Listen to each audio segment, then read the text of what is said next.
परमेश्वर पिता का धन्यवाद करते हैं एक बार फिर से। आज के दिन को परमेश्वर ने दिया है कि हम परमेश्वर की आराधना और उपासना कर सकें। परमेश्वर पिता, पुत्र और पवित्र आत्मा के द्वारा से ये आराधना आज प्रारंभ करते हैं। धन्यवाद करते हैं परमेश्वर पिता का कि उसने ये अवसर को दिया है ताकि हम सब मिल कर के, चाहे हम यहाँ थोड़े से लोग इकट्ठे हैं और ऑनलाइन भी हैं, सभी जो सुनते हैं अभी और बाद में भी सुनते हैं, सब के लिए परमेश्वर आज एक अनुग्रह को, एक आशीष को रखा है वचन के द्वारा से। जैसे हम प्रार्थना करते हैं कि आज की रोटी से हमें तृप्त कर, सचमुच में आज हमारे लिए एक रोटी रखा है, जीवन की रोटी, जिसे हम यदि ग्रहण करते हैं तो अवश्य आशीषित होंगे। इसलिए प्रभु का धन्यवाद करते हैं कि यह अवसर उसने हमें दिया है। आइए आराधना के पहले हम प्रार्थना में जाएंगे। अति करुणामय सर्व सामर्थी प्रेमी परमेश्वर पिता, हमारे उद्धारकर्ता जीवित प्रभु यीशु मसीह के पवित्र नाम से आपके चरणों में एक बार फिर से बड़े नम्र और दीन होकर के झुकते हैं। आपको धन्यवाद का बलिदान चढ़ाते हैं क्योंकि सच्चे और जीवते परमेश्वर आप हैं। आपने हमें बनाया है, सारी सृष्टि को बनाने वाले परमेश्वर हैं आप। यद्यपि आप स्वर्ग पर रहते हैं प्रभु जी, परंतु फिर भी आप अपने स्वर्गीय प्रेम को हम जैसे लोगों के ऊपर जाहिर किए हुए हैं और प्रभु यीशु मसीह में हो करके आ करके हमारे उद्धार का उपाय आपने किया है। इसलिए हृदय से धन्यवाद धन्यवाद धन्यवाद करते हैं। हमारी कोई योग्यता नहीं थी, हम तो इस संसार में खोए हुए मनुष्य मात्र ही थे, परंतु आप हमसे प्रेम करते हैं और आप नहीं चाहते कि हम विनाश में चले जाएं। और इसीलिए प्रभु आपने हमें बचाने के लिए एक बहुत बड़ा बलिदान दिया। प्रभु यीशु मसीह में होकर के कलवरी के क्रूस पर अपने पवित्र लोहू को बहा करके, ताकि उस लोहू के द्वारा से हम छुटकारे को प्राप्त कर सकें, पापों के बंधनों से, शैतान के बंधनों से, और एक अनंत और शांतिमय जीवन को प्राप्त कर सकें। आपके जीवित वचनों के द्वारा से हृदय से धन्यवाद करते हैं ऐसे उपाय के लिए कि आपने ये सब अनंत जीवन का भाग हमारे लिए रखा। हम हृदय से धन्यवाद धन्यवाद करते हैं, धन्यवाद देते हैं परमेश्वर पिता आपके जीवित और पवित्र वचनों के लिए, जिसके द्वारा से आप हमसे बातचीत करते हैं, निरंतर हमें संभाले हुए हैं। आपका वचन हमारे पाँव के लिए दीपक, मार्ग के लिए उजियाला है, अनंत जीवन देने के लिए विश्वास योग्य वचन है। इन्हीं वचनों के द्वारा से हमने नया जन्म प्राप्त किया है, आत्मिक जन्म, जो अविनाशी और सदा ठहरने वाला वचन है। सचमुच में प्रभु जी, जब इस वचन को हम अपने हृदय में बसा लेते हैं तो हर एक प्रकार के पाप और अपराधों से हमें बचाता है, संसार और संसार की अभिलाषाओं से आगाह करता है। धन्यवाद करते हैं ऐसे जीवित और पवित्र वचनों के लिए। और इसलिए प्रभु जी, राजा दाऊद के कहने के अनुसार, मैंने तेरे वचन को अपने हृदय में रख छोड़ा है कि तेरे विरुद्ध पाप न करूं। हम भी अपने हृदय में इन वचनों को अधिकाई से बसा लें और आपके विरुद्ध किसी भी रीति से पाप अपराध हमसे न हो प्रभु, ऐसे अनुग्रह और दया चाहते हैं। हृदय से धन्यवाद करते हैं पवित्र आत्मा के लिए, जिसे सहायक के रूप में आपने भेजा है। हमारी बुद्धि ज्ञान के अनुसार हम इस जीवन के मार्ग में नहीं चल सकते थे प्रभु, और इसलिए प्रभु यीशु जाते समय आपने कह करके गए, प्रतिज्ञा करके गए कि मैं तुम्हारे लिए एक सहायक भेजूंगा, और वो सहायक आज हमारी सहायता और अगुवाई कर रहा है। इसलिए हृदय से धन्यवाद धन्यवाद धन्यवाद करते हैं। पवित्र आत्मा हमारी सहायता और मदद कीजिए। आज हम आपकी उपस्थिति यहाँ है, इस बात का हम विश्वास करते हैं। और जो लोग अभी सुन रहे हैं यहाँ, जो लोग ऑनलाइन सुन रहे हैं और जो लोग बाद में भी सुनते हैं रिकॉर्डिंग को, सबों पर आप अपने अनुग्रह को प्रकाशित करेंगे, ये हमारा विश्वास है। इसलिए हम हृदय से धन्यवाद देते हैं। आज की आराधना और उपासना के शुरुआत से अभी आखिरी तक प्रभु जी आपकी उपस्थिति हमारे जीवन में हो, सदा बना रहे। अनुग्रह और दया चाहते हैं। आप हमारी प्रार्थनाओं को सुने, इसके लिए धन्यवाद देते हुए उद्धारकर्ता प्रभु यीशु मसीह के नाम से दुआ मांगते हैं। सुनिए और ग्रहण कीजिए, आमीन। परमेश्वर पिता का धन्यवाद। एक बार फिर से आप सबों को जय मसीह की। जो यहाँ बैठे हैं और जो ऑनलाइन सुन रहे हैं सबों को आइए हम प्रभु की महिमा के भाग में जाएंगे और प्रभु की महिमा के लिए कुछ गीतों को गाएंगे। और यहाँ जो बैठे हैं वो भी गा सकते हैं, और जो ऑनलाइन सुन रहे हैं वो सब भाई बहन भी अवश्य हमारे साथ साथ गाइए।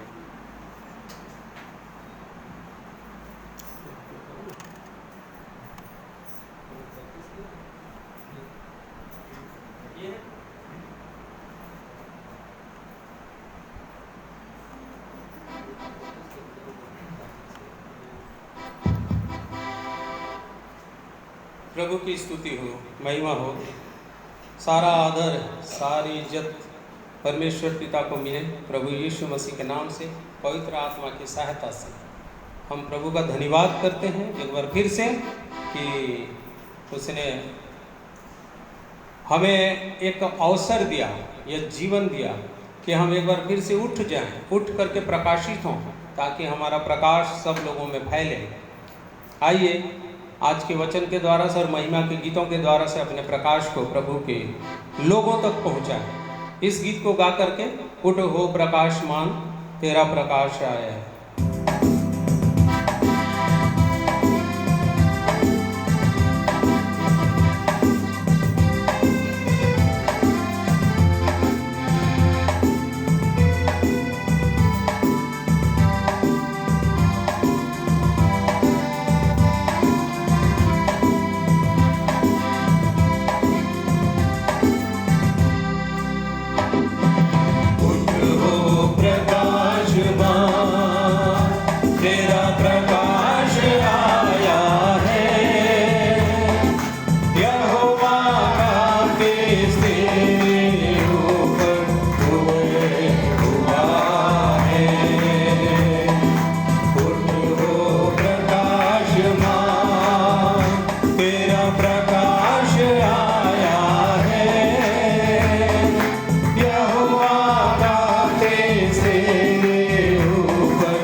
प्रेमी परमेश्वर पिता हम सबसे चाहता है कि हम प्रकाशित हों और निरंतर उसकी ज्योति को हम, उसके प्रकाश को हम जहाँ भी जाते हैं फैलाएं।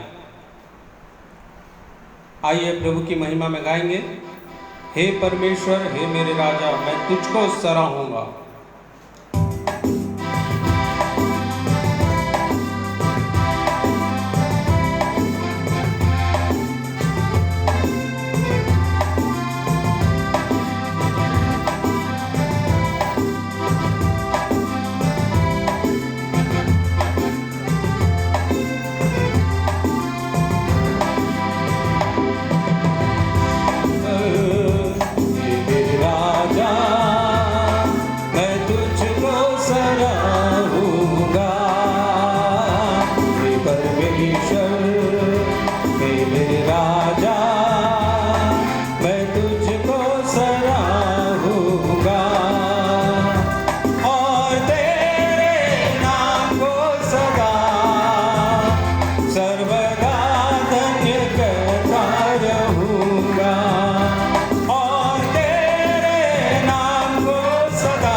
करूँगा, स्तुति सदा सर्वदा करता रहूँगा। प्रतिदिन मैं तुझको धन्य कहा करूँगा, स्तुति सदा सर्वदा करता रहूँगा। यहोवा महान है, अति स्तुति के योग्य है। यहोवा महान है, अति स्तुति के योग्य है। हे परमेश्वर, हे मेरे राजा, मैं तुझको सराहूँगा। हे परमेश्वर, हे मेरे राजा, मैं तुझको सराहूँगा। तेरे पराक्रम के कामों की प्रशंसा पीढ़ी पीढ़ी होता ही चला जाएगा। तेरे पराक्रम के कामों की प्रशंसा पीढ़ी पीढ़ी होता ही चला जाएगा। लोग तेरे भयानक कामों की शक्ति की भी चर्चा करेंगे। लोग तेरे भयानक कामों की शक्ति की भी चर्चा करेंगे। हे परमेश्वर, हे मेरे राजा, मैं तुझको सराहूँगा। हे परमेश्वर, राजा, मैं तुझको सराहूँगा। यहोवा अनुग्रहकारी और दयालु, विलम्ब से कोप करने वाला, अति करुणामय। यहोवा अनुग्रहकारी और दयालु, विलम्ब से कोप करने वाला, अति करुणामय। सबों के लिए वो भला है, उसकी दया सारी सृष्टि पर है। सबों के लिए वो भला है, उसकी दया सारी सृष्टि पर है। हे परमेश्वर, हे मेरे राजा, मैं तुझको सराहूँगा। हे परमेश्वर, हे मेरे राजा, मैं तुझको सराहूँगा। सारी सृष्टि तेरा धन्यवाद करेगी, भक्त तुझे धन्य कहा करेंगे। सारी सृष्टि तेरा धन्यवाद करेगी, भक्त तुझे धन्य कहा करेंगे। और तेरे पराक्रम की महिमा की चर्चा करेंगे।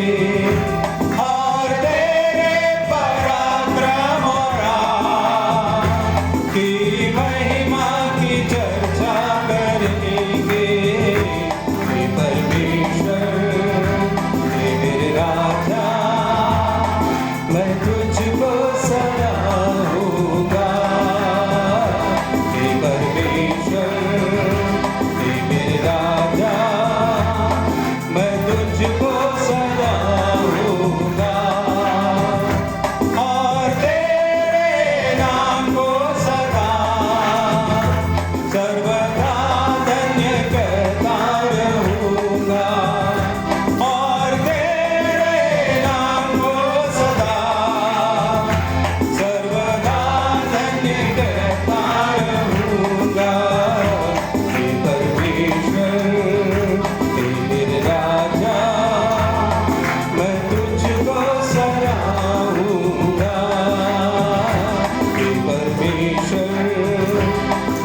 आइए प्रभु की महिमा में एक गीत सुनेंगे भाई उदय चौहान की ओर से।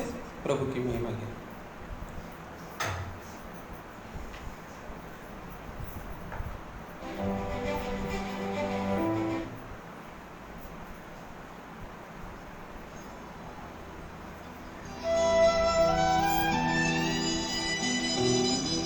सबको जय मसीह की। प्रभु की महिमा में गीत गाऊंगा।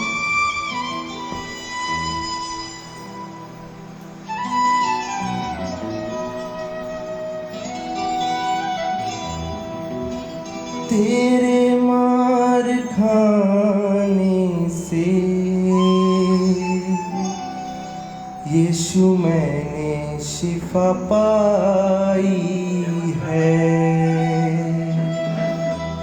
तेरे खून बहाने से मिली मुझको रिहाई है।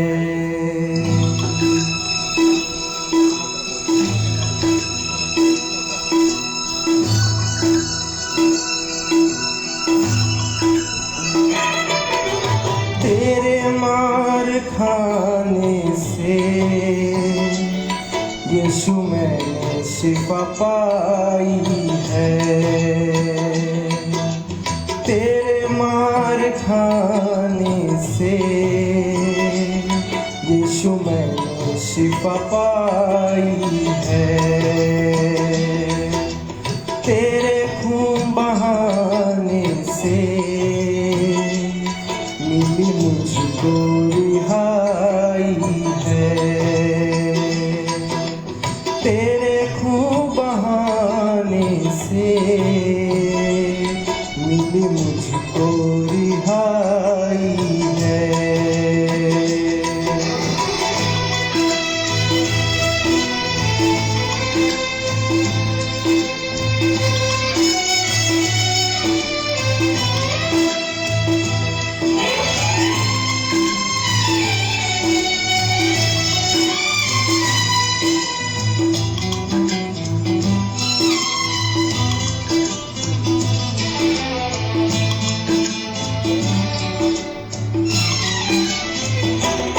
कोई चारागर तुझसा नहीं, कोई रहबर तुझसा नहीं।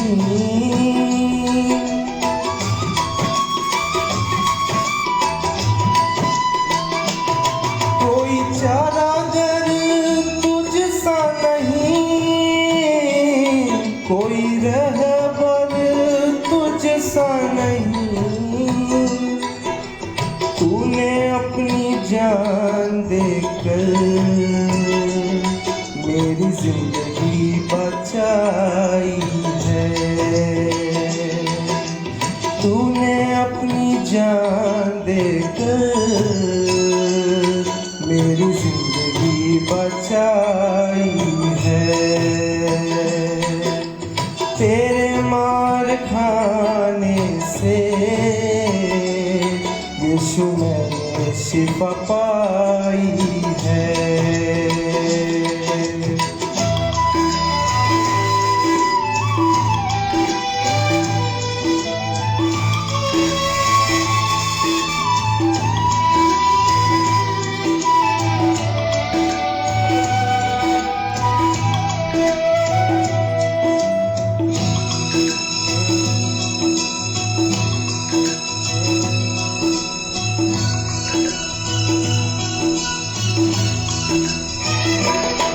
तूने वादा पूरा कर दिया है।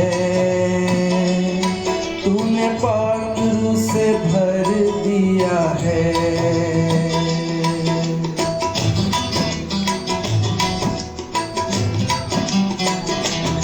तूने वादा पूरा कर दिया है। तूने पात्रों से भर दिया है। तूने वादा पूरा कर दिया है। तूने पात्रों से भर दिया है। तूने मेरे कदमों को आसमान मेरा दिखाई है। तूने मेरे कदमों को आसमान मेरा दिखाई है। तेरे मार खाने से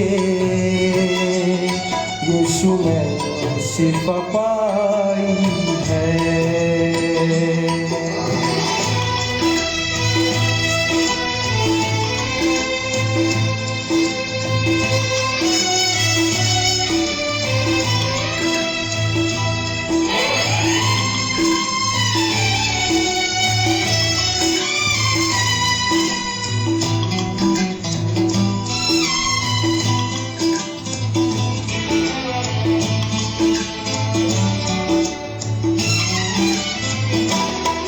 मैं हरदम यीशु जी तेरी हमदो सना गाऊं।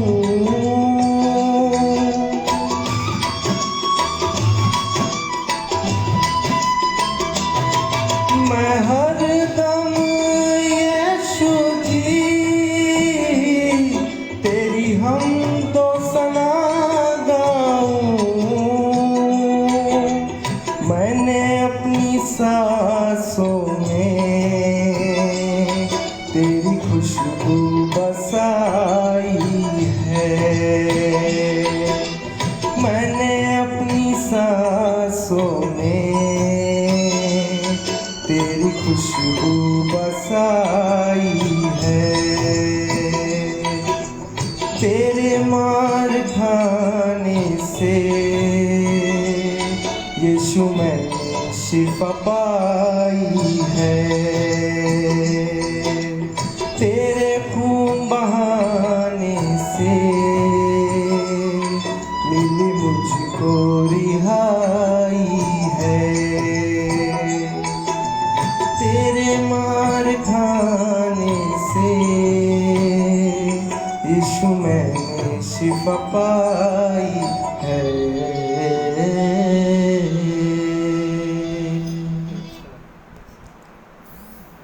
जय मसीह। प्रभु को धन्यवाद इस गीत के द्वारा प्रभु आपको आप सबको आशीष दे।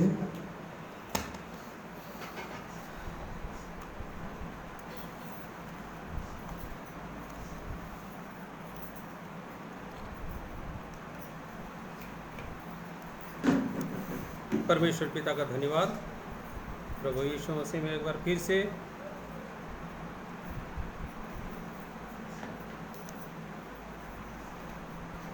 जय मसीह की।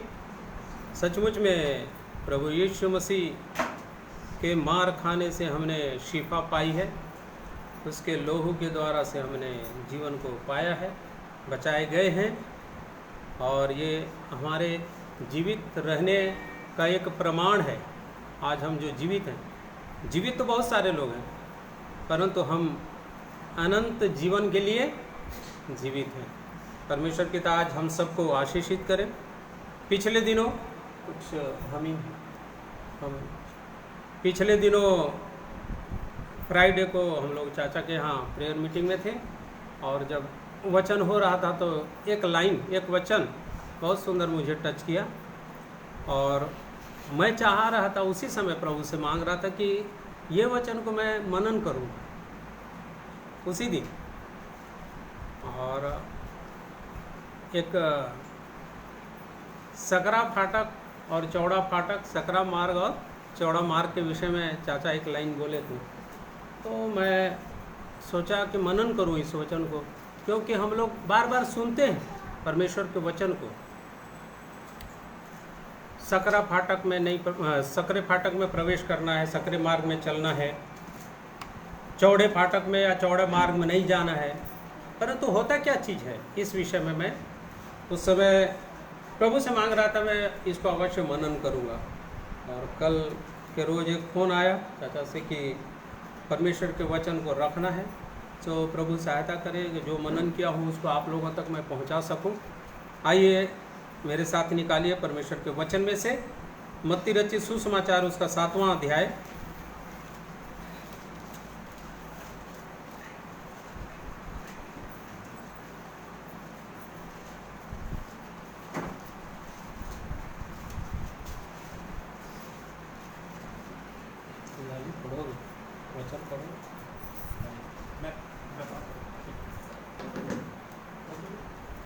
मत्ती रचित सुसमाचार उसका 7वां अध्याय 13 पद से 14 पद तक, जहाँ इस प्रकार लिखा है, भाई पढ़ेंगे। सकरा और चौड़ा मार्ग, सकेत फाटक से प्रवेश करो, क्योंकि चौड़ा है वह फाटक और सरल है वह मार्ग जो विनाश को पहुंचाता है, और बहुत से हैं जो उसमें से प्रवेश करते हैं। क्योंकि सकेत है वह फाटक और कठिन है वह मार्ग जो जीवन को पहुंचाता है, और थोड़े हैं जो उसे पाते हैं।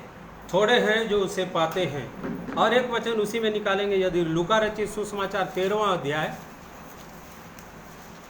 उसका 24वां पद, तो वहाँ इस प्रकार से लिखा हुआ है। लूका रचित सुसमाचार, लूक चैप्टर 13 एंड वर्स 24, 13, लूका 13:24। सकेत द्वार से प्रवेश करने का यत्न करो, क्योंकि मैं तुमसे कहता हूँ कि बहुत से प्रवेश करना चाहेंगे और न कर सकेंगे। बस परमेश्वर पिता आज ये वचनों को हमारे जीवन में प्रकाशित करे कि क्या है सकेत फाटक और क्या है चौड़ा फाटक। आइए प्रार्थना करेंगे। अति करुणामय सर्व सामर्थी पवित्र परमेश्वर पिता, हम आपके चरणों में हमारे उद्धारकर्ता प्रभु यीशु मसीह के नाम से आए हैं, और आपकी वाणी में से सुन करके प्रभु जी उसके अनुसार और भी सीखना चाहते हैं। और इसलिए प्रभु जी हमारी बुद्धि ज्ञान हमारा समझ कुछ भी नहीं, परंतु प्रभु आप पवित्र आत्मा की सहायता दीजिए, ताकि हम सब इन वचनों को सुने, ग्रहण करें, प्रकाशित हों और उसके अनुसार अपने जीवन में चल सकें, अपने जीवन को जांच सकें कि क्या हम सचमुच में आज कौन से मार्ग में हैं। हमारी सहायता और मदद कीजिए। प्रभु यीशु मसीह के नाम से दुआ मांगते हैं, सुनिए और ग्रहण कीजिए, आमीन। जब मैं इसको मनन कर रहा था तो यह वचन, नया नियम में बहुत सारे भविष्यवाणियाँ हैं, बहुत सारी भविष्यवाणियाँ हैं नए नियम में, और नए नियम में ये 32वीं भविष्यवाणी है जो आज तक पूरी नहीं हुई है, और इसको पूरा होना है। नए नियम की किताब में बहुत सारी भविष्यवाणियाँ हैं, और ये एक भविष्यवाणी है, ध्यान से इसको पढ़िएगा तो वहाँ पर कुछ लिखा है। बहुत सारे हैं उसमें प्रवेश करना चाहते हैं लेकिन नहीं प्रवेश कर पाएंगे, लिखा है, मतलब वो पूरा नहीं हुआ है। और ये भविष्यवाणी अभी पूरी नहीं हुई। यह भविष्यवाणी जो है ना, मेरे और आपके, या कहें तो मनुष्यों के लिए, मनुष्यों के जीवन के लिए दिया गया है, और ये मनुष्यों के द्वारा से ही पूरी होगी, हमारे जीवन के द्वारा से पूरी होगी। और इसलिए आज आपको और मुझको जांचना है कि यहाँ जो वचन में 2 फाटक दिया है, ये भविष्यवाणी मेरे जीवन में कैसे पूरी हो सकती है। कौन से फाटक में मैं हूँ अभी, उसको जांचने की आवश्यकता है। कौन से मार्ग पर हूँ मैं अभी, किस फाटक से प्रवेश कर चुका हूँ, या कौन से मार्ग में मैं चल रहा हूँ या चल रही हूँ, इसको देखने की आवश्यकता है। यदि हम अपने को नहीं जांचेंगे और सिर्फ हम बोलते रहेंगे कि वचन में तो लिखा है, परमेश्वर ने कहा है, परमेश्वर के वचन में उसकी वाणी है कि सकरे मार्ग में चलो, चौड़े मार्ग में मत चलो। चौड़े मार्ग में चलोगे तो क्या होगा, अंत में जाके विनाश में जाओगे, परंतु सकरे मार्ग में चलते रहोगे तो अनंत जीवन पाओगे। आपको और मुझको जांचने की आवश्यकता, और जब हम जांचेंगे, इसके अनुसार अपने जीवन को देखेंगे, और हम स्वयं प्रयास करेंगे कि उस सकरे फाटक से प्रवेश करके सकरे मार्ग में जाएं, तो अवश्य हम अनंत जीवन को प्राप्त करेंगे, और ये भविष्यवाणी हमारे जीवन में पूरी होगी। इसलिए ये भविष्यवाणी अभी पूरी नहीं हुई।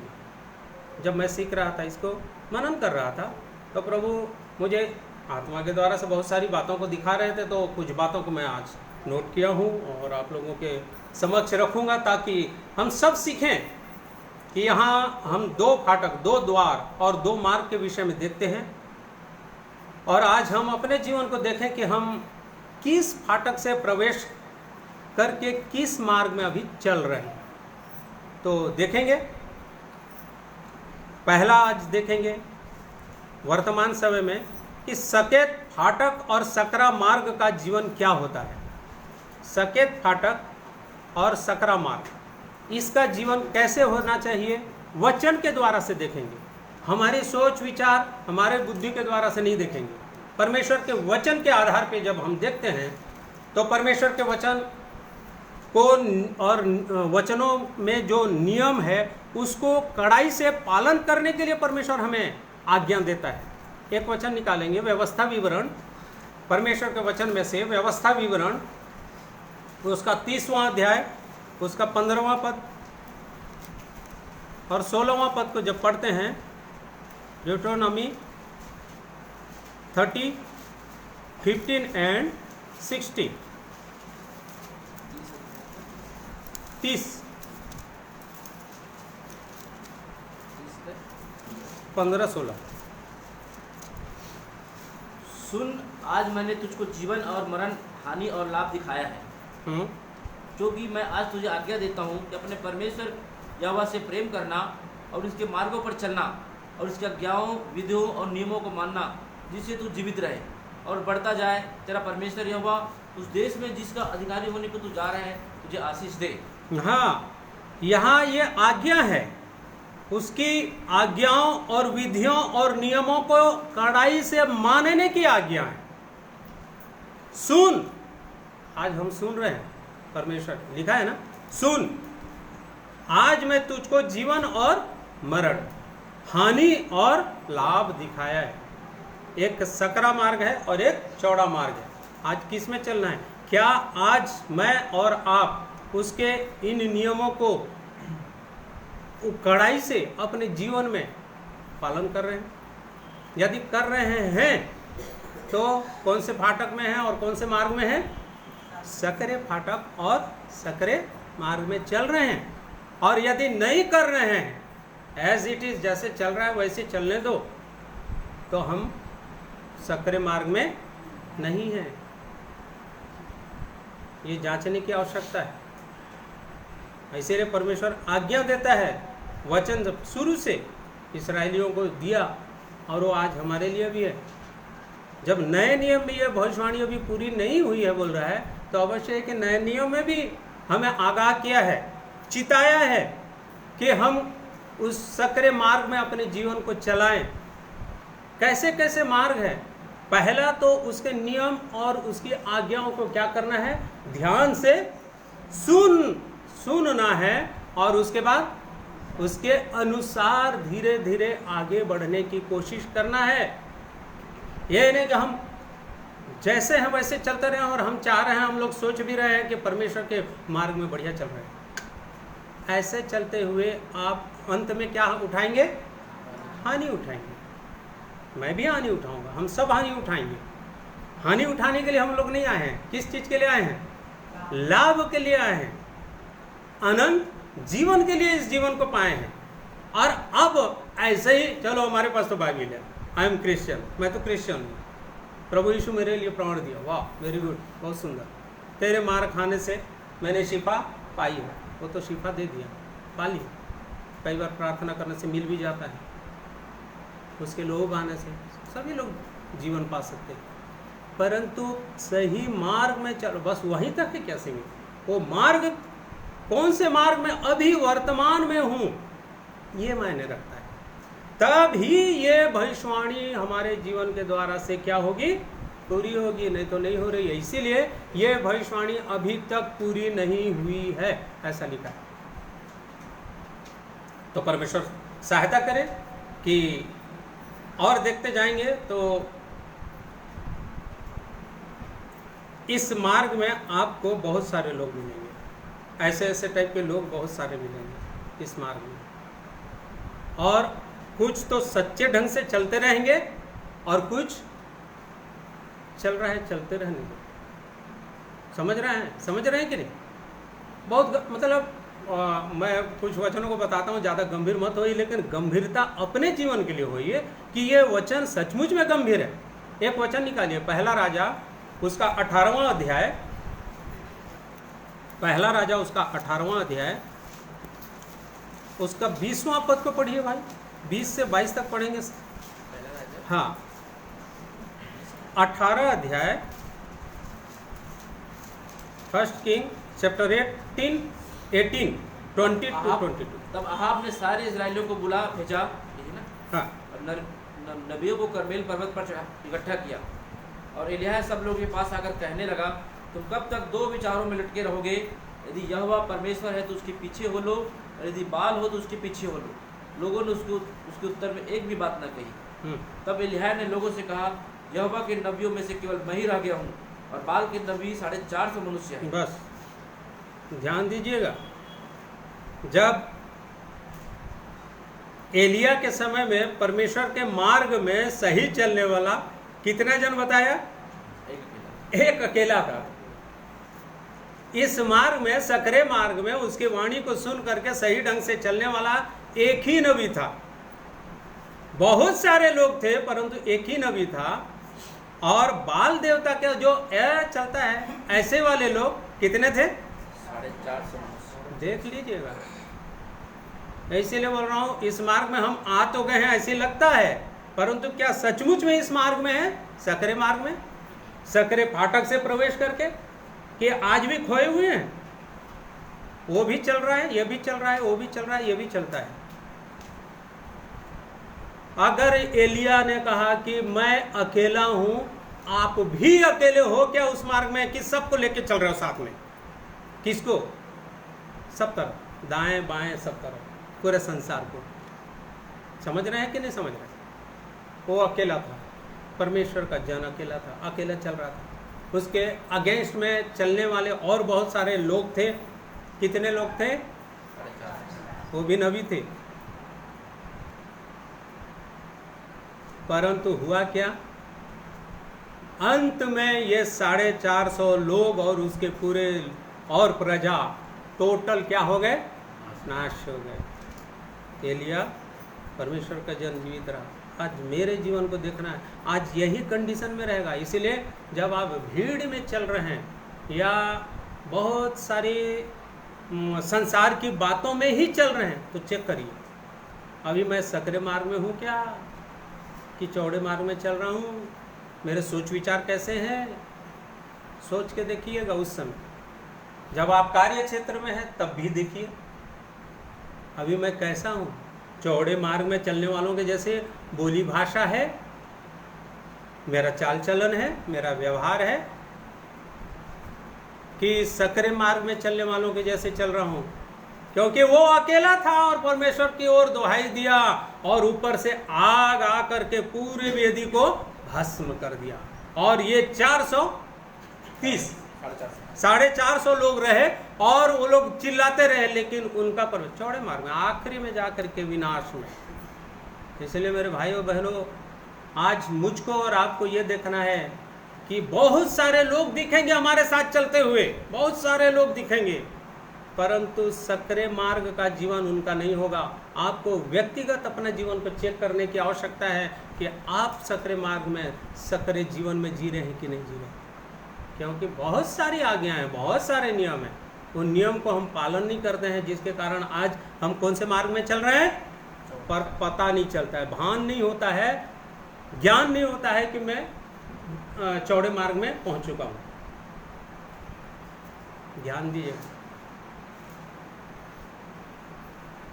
परमेश्वर चाहता है कि हम सकरे मार्ग में चलें। सकरा मार्ग जीवन को पहुंचाता है, परंतु यह जीवन के मार्ग के अंत में वो अनंत जीवन मिलता है। सकरा मार्ग जीवन को पहुंचाता है, परंतु ये अंत में अनंत जीवन मिलता है। ध्यान दीजिएगा इस चीज को। सकरा मार्ग में चलते हुए कई प्रकार के, जैसे गोरसी आप मेरे घर आना चाहेंगे तो बहुत सारे लोग क्या बोलते हैं, अरे उधर का रास्ता तो बहुत खराब है कि नहीं? यदि प्रेम है तो कुछ भी खराब नहीं लगता। देखिए, वो मार्ग के विषय में मैं उदाहरण दे रहा हूँ। यदि एक 20 फीट का मार्ग दिया गया है और एक 1.5 फीट का मार्ग दिया गया है, तो किसमें आप चलना पसंद करेंगे? मनुष्य का प्रवृत्ति क्या है बताइए? हर समय क्या चाहता है? और वचन क्या बोलता है? मतलब हमारी प्रवृत्ति है कि हर समय हम आसान सा जीवन जिए, सरलता से हमारा जीवन निकले। प्रवृत्ति है एक मनुष्य का। यहाँ तो बोल रहा है कि सकरे मार्ग में प्रवेश करो, तो फिर हम तो बाइबिल के खिलाफ चल रहे हैं। फिर तो हमारी प्रवृत्ति बाइबल के खिलाफ है। फिर जा सकते हैं आखिरी में अनंत जीवन में? नहीं। ये परमेश्वर हमें आज सिखाना चाह रहा है। मैं इन वचनों को जब पढ़ रहा था, मनन कर रहा था, तो कह रहा था सकरा मार्ग जीवन को पहुंचाता है, परंतु यह जीवन मार्ग के अंत में मिलता है। यह जीवन जो है ना, मार्ग के अंत में अनंत जीवन। समझ रहे? ऐसा है। बहुत सारे लोग इस मार्ग में चलने के लिए आते हैं, और कुछ लोग, देखिए मैं ध्यान से सुनिए, बहुत सारे लोग आते हैं प्रभु यीशु मसीह के पीछे, बहुत भीड़ लग गई। आए कि नहीं आए? अरे आए कि नहीं आए? बहुत भीड़ आई परमेश्वर के, प्रभु यीशु मसीह के वचनों को सुनने के लिए, क्योंकि उसने कहा मार्ग, सत्य और जीवन में हूं, और उन्होंने चुन लिया चलो इसी मार्ग को पकड़ते। बहुत लोग आए। एक वचन को आप पढ़ेंगे तो उसको पाएंगे कि कुछ लोग तो इस वचन के अनुसार थे और कुछ लोग इस वचन। मैं आपको बता रहा हूं, यूहन्ना रचित सुसमाचार उसका 6वां अध्याय निकालिए। यूहन्ना रचित सुसमाचार उसका 6वां अध्याय 27वें वचन को पढ़िएगा। John chapter 6:27। नाशवान भोजन के लिए परिश्रम ना करो, परंतु उस भोजन के लिए जो अनंत जीवन तक ठहराता है, जिसे मनुष्य का पुत्र तुम्हें देगा, क्योंकि पिता अर्थात परमेश्वर ने उसी पर छाप लगाई है। बस नाशवान भोजन पर छाप नहीं लगाई, लेकिन कौन से भोजन पर? जो अनंत जीवन दे सकता है, ऐसे भोजन पर परमेश्वर ने आपको भी छाप दिया है, मुझको भी दिया है, और जो लोग उसकी तरफ आते हैं। परंतु यहाँ जो भीड़ की भीड़ आ रही थी, वो क्यों आ रही थी? जिसे प्रभु यीशु मसीह ने स्वयं अपने मुंह से कहा। पढ़िए 25 पद में क्या लिखा है, 25-26 में। झील के पार जब वे उससे मिले तो कहा, हे रब्बी, तू यहाँ कब आया? कब आया? कहाँ, कैसे आ गया? किधर से आया? कब आया? प्रभु यीशु मसीह को पूछ रहे हैं। यीशु ने उन्हें उत्तर दिया, मैं तुमसे सच सच कहता हूँ, तुम मुझे इसलिए नहीं ढूंढते हो कि तुमने आश्चर्य कर्म देखे, परंतु इसलिए कि तुम रोटियां खाकर तृप्त हुए। ऐसे लोग भी मिलेंगे प्रभु यीशु मसीह के पीछे। समझ में आ रहा है? बहुत सारे लोग, बहुत सारी भीड़, आप भी देख लीजिएगा। बहुत सारे भीड़, बहुत सारे लोग दिखेंगे क्रिश्चियनिटी में, मसीहियत में, प्रभु यीशु मसीह के पीछे चल रहे हैं जैसे लगेंगे। परंतु कुछ लोग कैसे मिलेंगे? प्रभु यीशु मसीह को क्या पूछे थे वो लोग? क्या पूछे थे? तू यहाँ कब आया प्रभु? वो क्या बोलता है? अरे भाई मैं इस टाइम पे आया, वो फलाने महीने के फलाने, ऐसे बोला क्या? उनके अंदर के बात को देख लिया, एक एक व्यक्ति के अंदर के बातों को देखा, और वो जवाब दिया प्रभु यीशु मसीह। यीशु ने उन्हें उत्तर दिया, मैं तुमसे सच सच कहता हूँ, तुम मुझे इसलिए नहीं ढूंढते हो कि तुमने आश्चर्य कर्म देखे, परंतु इसलिए कि तुम रोटियां खाकर। किस शरीर के लिए वो लोग क्या कर रहे थे? प्रभु यीशु मसीह को खोजे थे। आज बहुत सारे लोग शारीरिक और भौतिक आशीष के लिए प्रभु यीशु मसीह के पीछे चल रहे हैं। सकरा मार्ग है यीशु मसीह के पीछे तो चल रहे हैं, परंतु इसके अंत में विनाश है, इसके अंत में अनंत जीवन वचन में लिखा है। इसलिए मेरे प्रिय भाई बहनों, ध्यान दीजिएगा कि मैं आज किस मार्ग में और कैसे चल रहा हूँ, मैं कैसे चल रही हूँ। और कुछ लोग हैं जो इस प्रकार से चलेंगे। यूहन्ना रचित सुसमाचार 10वां अध्याय निकालिए, देखिए क्या लिखता है। ये वचन को आप लोग घर में बहुत ध्यान से पढ़िएगा, क्योंकि ये बहुत सारा वचन है। मैं इसीलिए मैं थोड़े से एक दो वचनों का आपको बताना चाहूँगा। 10वां अध्याय का पहला पद से पढ़िए भाई। मैं तुमसे सच सच कहता हूँ कि जो कोई द्वार से भेड़शाला में प्रवेश नहीं करता, परंतु किसी दूसरे ओर से चढ़ जाता है, वह चोर और डाकू है। परंतु जो द्वार से भीतर प्रवेश करता है, वह भेड़ों को चरवाहा है। उसके लिए द्वारपाल द्वार खोल देता है, और भेड़ें उसका शब्द सुनती है। ये पूरा चरवाहे के और भेड़ों के विषय में है। आप कौन से मार्ग में और कौन से इसको चरवाहा बना करके चल रहे हैं, किस मार्ग में है, ये पूरा वचन को आप घर में अवश्य पढ़िएगा, अवश्य पढ़िएगा। ये होमवर्क है। और यहाँ लिखता है 7वां वचन पढ़िए। तब यीशु ने उनसे फिर कहा, मैं तुमसे सच सच कहता हूँ, भेड़ों का द्वार मैं हूँ। भेड़ों का द्वार कौन है? मैं हूँ। प्रभु यीशु मसीह ने कहा। आगे, जितने मुझसे पहले आए वे सब चोर और डाकू है, परंतु भेड़ों ने उनकी न सुनी। द्वार मैं हूँ, यदि कोई मेरे द्वारा भीतर प्रवेश करे तो उद्धार पाएगा और भीतर बाहर आया जाया करेगा। देख लीजिएगा, चारा पाएगा। आना जाना, भीतर और बाहर आना जाना कर सकता है। मेरे साथ आएगा, मेरे साथ अंदर जाएगा, चारा पाएगा अनंत जीवन के लिए। और हर एक बार वो चिताया जाएगा कि गलत कर रहा है तू, चारा पाएगा, यानी आत्मिक अन्न भोजन प्राप्त करेगा। ये वचन को जरूर घर में पढ़िए। कुछ लोग ऐसे होंगे, उसकी वाणी को सुनेंगे। यहाँ एक वचन का पढ़िए, 16 पद को पढ़िए। मेरी और भी भेड़ें हैं जो इस भेड़शाला की नहीं, मुझे उनका भी लाना अवश्य है। वो मेरा शब्द सुनेंगी, तब एक ही झुंड, एक ही चरवाहा होगा। बस। और एक वचन और एक जगह लिखा है कि हाँ, 3 पद को पढ़िए भाई। उसके लिए द्वारपाल, यही ना? हाँ, उसके लिए द्वारपाल द्वार खोल देता है और भेड़ें उसका शब्द सुनती है। भेड़ें उसका शब्द सुनती हैं। द्वारपाल खोल देता है और चरवाहे का शब्द को भेड़ें पहचानती हैं, लिखा है। सुनती भी हैं और पहचानती भी हैं। आज प्रभु की बुलाहट को हमने सुना, पाया और पहचानते हैं कि नहीं?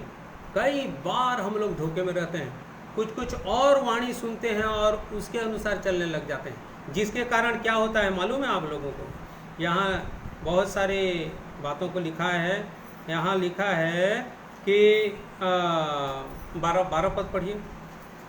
मजदूर है ना? हाँ। मजदूर जो ना चरवाहा है और ना भेड़ों का मालिक है, भेड़िया को आते देख भेड़ों को छोड़कर भाग जाता है और भेड़िया उन्हें पकड़ता और तितर बितर हो जाते हैं, क्योंकि वो वाणी को सुन नहीं पाते। प्रभु की वाणी है, प्रभु की वाणी को सुनने का आदत बनाइए, तभी आप उसके पीछे पीछे चल सकते हैं। क्योंकि मार्ग एक ही है, बहुत सारे मार्ग नहीं है। चरवाहा जो है वही मार्ग है।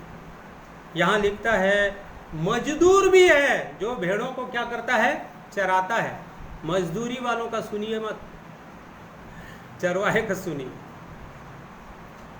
चरवाहे का जो सुनेगा सही सुनेगा। और यदि सिर्फ मजदूर का सुनते रहेंगे तो क्या हो जाएगा मालूम है?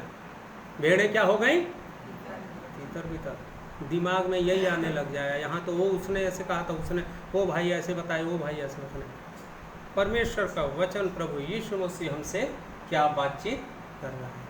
बहुत जगह हम लोग फेल हैं, इसीलिए हम अगर ऐसा जीवन है तो सकरे मार्ग में है, और ऐसा जीवन नहीं है, सुनने का आदत नहीं है, तो हम कहाँ पर हैं? जांच लीजिए। परमेश्वर का वचन आपको और मुझको निर्धारित कर रहा है वचन के द्वारा से आज मैं और आप कौन से मार्ग में चल रहे हैं। और जो पहले वाला वचन पढ़े थे यूहन्ना 6:27 की शारीरिक भोजन के पीछे चलने वाले थे, इस प्रकार के लोग हैं, उनको कोई प्रतिफल मिलने वाला नहीं, उनको कोई भी प्रतिफल नहीं मिलने वाला। परंतु ये जो दूसरे प्रकार के लोग हैं, यूहन्ना 10वां अध्याय, जिन्होंने प्रभु यीशु मसीह को अपना चरवाहा मान लिया और प्रभु यीशु मसीह की बातों को सुन करके द्वारपाल अपना द्वार खोल दिया और उस मार्ग में चल रहे हैं, उनके लिए अंत में क्या है? प्रतिफल है। क्या प्रतिफल? अनंत जीवन। और यदि इस प्रतिफल को प्राप्त करना है तो आपको और मुझको उस चरवाहे की आवाज को सुनने की आदत डालना है। यदि नहीं सुन रहे हैं, सिर्फ ऐसे चले जा रहे हैं, आई एम क्रिश्चियन, मैं तो ईसाई हूँ, मैं तो मसीही हूँ, तो बड़े वाले मार्ग में, चौड़े में, जो हर जगह मारेगा, अंत में मृत्यु ही। इसीलिए उसमें लिखा ना, लूका 13 में क्या लिखा भाई? बहुतेरे हैं जो उसमें प्रवेश करना चाहेंगे परंतु नहीं जा पाएंगे वहां। ऐसे लोग हैं आई एम क्रिश्चियन बोलने वाले। प्रभु की वाणी को सुनिए। प्रभु की वाणी आपको आगाह करेगा कि वो मार्ग क्या है, चौड़ा है, उसमें मत जा, न तू दाएं मुड़ न बाएं मुड़, इसमें चल, इस मार्ग में परमेश्वर चाहता है। प्रभु चाहते हैं, पवित्र आत्मा चाहता है, आपकी सहायता करता है। और यदि आप शरीर और आत्मा की प्रतियोगिता, देखिए इसको ध्यान से सुनिएगा, आप उस प्रतियोगिता में शामिल हैं कि नहीं है, इसको भी देखने की आवश्यकता है। कुछ लोग एक काम किए उसके बाद समाप्त कर दिए जीवन को, ठीक है, बहुत बढ़िया। क्या काम किए मालूम? प्रभु के चरणों में आने के लिए एक काम किया, उसके बाद टोटली छोड़ दिए। अर्थात नाम को लिखा दिए कि मैं ये खेल में, ये प्रतियोगिता में भाग ले लूंगा, और उसके बाद न तो प्रैक्टिस किए और न उस खेल के लिए जानकारी कुछ इकट्ठा की। ऐसे बहुत सारे मसीही लोग हैं। रोमियो उसका 10वां अध्याय निकालेंगे और उसका 9वां पद और 10वां पद को पढ़ेंगे तो वहां इस प्रकार लिखा हुआ है, देखिए पढ़िएगा, पढ़ेंगे, बहुत सुंदर वचन है और हर विश्वासी इसको जानता है और कोट करता है। 10 का 9, 10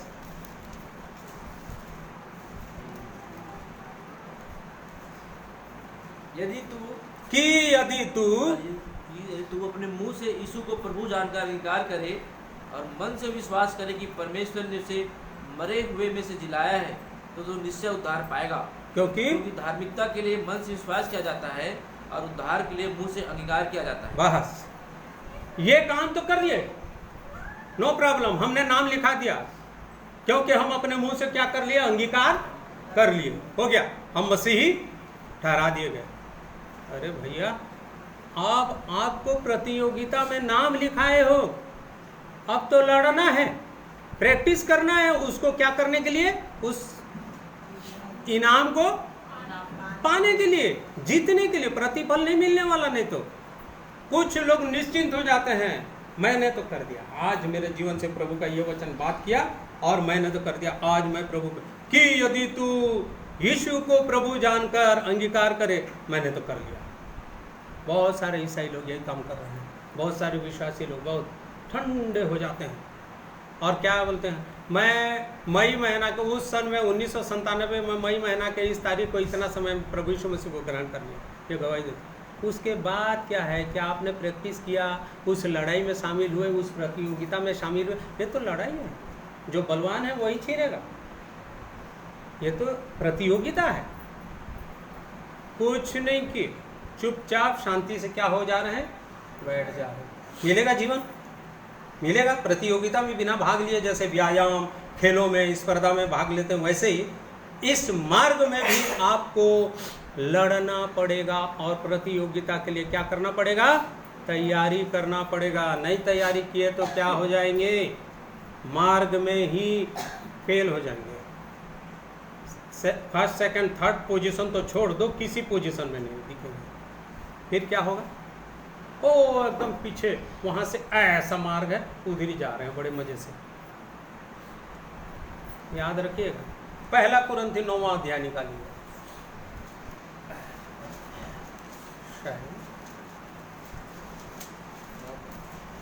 9वां अध्याय का 24 पद से 27 पद तक पढ़िए। क्या तुम नहीं जानते कि दौड़ में तो दौड़ते सब ही है, परंतु इनाम एक ही ले जाता है। ये मसीही दौड़ है। आगे पढ़िए फिर से। क्या तुम नहीं जानते कि दौड़ में तो दौड़ते सभी है, परंतु इनाम एक ही ले जाता है। तुम वैसे ही दौड़ोगे, जीतो। हर एक पहलवान सब प्रकार का संयम करता है। वे तो एक मुरझाने वाले मुकुट को पाने के लिए यह सब करते हैं, परंतु हम तो उस मुकुट के लिए करते हैं जो मुरझाने का नहीं। इसलिए मैं तो इसी रीति से दौड़ता हूँ, परंतु लक्ष्यहीन नहीं। मैं भी इस रीति से मुक्कों से लड़ता हूँ, परंतु उसके समान नहीं जो हवा पीटता हुआ लड़ता है। परंतु मैं अपनी देह को मारता, कूटता और वश में लाता हूँ, ऐसा ना हो कि औरों को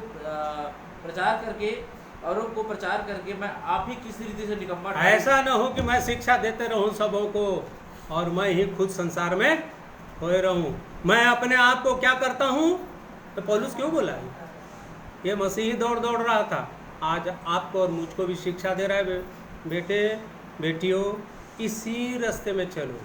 अपने आप को उस खेल में, उस प्रतियोगिता में शामिल करो, तभी आप मुकुट जीतोगे। अंत में जो जय पाए उसे क्या दूंगा, मुकुट जीवन का। आप उसी के लिए तो आए हैं। हम क्यों आए हैं? प्रभु ने इसीलिए तो बुलाया है। परंतु हम कभी अपने आप को सक्रिय मार्ग में ले जाना नहीं चाहते, अपने आप को मारते कूटते नहीं, न प्रतियोगिता में कभी शामिल होते, न कभी व्यायाम करते। कौन कौन व्यायाम करते हैं सवेरे से उठ के, है कि नहीं? कई लोग 2 किलोमीटर चलते हैं, कई लोग 4 किलोमीटर चलते हैं। आत्मिक व्यायाम करते हैं कि नहीं करते हैं? आत्मा की बढ़ने के लिए व्यायाम हो रहा है कि नहीं हो रहा है? क्या है आत्मिक व्यायाम? कि यदि तू यीशु को प्रभु जानकर ग्रहण करते, बस उसके बाद ठंडा होकर के बैठ गए, अपना चर्बी बढ़ रहा है, कुछ नहीं। परमेश्वर चाहता है कि तुम व्यायाम करो। क्या व्यायाम? परमेश्वर के वचन को अध्ययन करो, मनन करो, और उसके बाद प्रार्थना का जीवन हो। प्रार्थना करते हैं, ये जरूरी है।